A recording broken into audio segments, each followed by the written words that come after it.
This video will explain the procedure for replacing the rocket in the Wessex Linethrower 250. Before attempting to change the rocket, check the container recommended replacement date and inspect the unit for any signs of damage or wear. If the recommended replacement date has passed, or if there is any sign of damage, the device must not be used and a replacement obtained. When changing the rocket, it is recommended that you do this on a suitable flat surface, with sufficient working space and, if possible, outside. These are the components of the Linethrower. White top cover. Coiled line. Pull jack steel cables.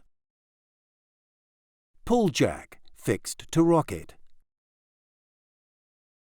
Rocket. Before starting the replacement procedure, it is extremely important that you first check the twist grip to make sure the security pin is in place and the safety seal is intact. The security pin is there to prevent accidental deployment, and if the pin is missing or if the seal is broken, do not proceed with the rocket replacement.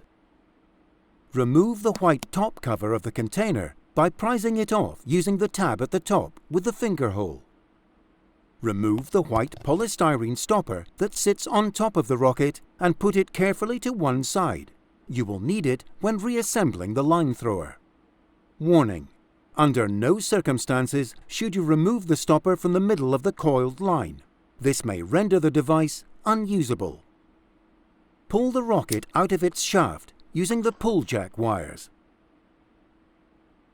Untie the line from the end of the rocket wire.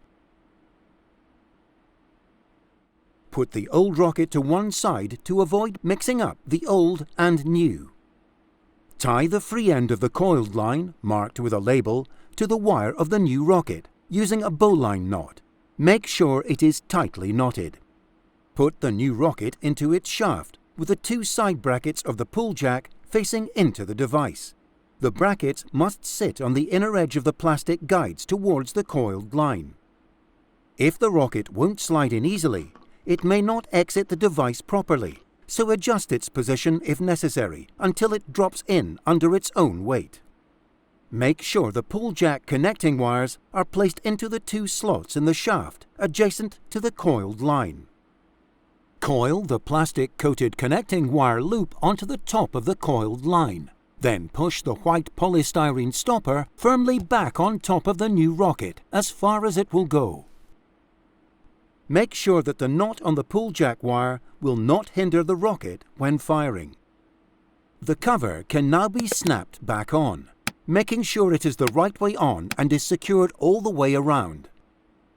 Attach a rocket date sticker to the allocated area on the line container to indicate when the rocket was changed. This saves the crew or surveyor having to remove the rocket to check its expiry date. Expired rockets should be disposed of correctly and never used in another unit for practice purposes.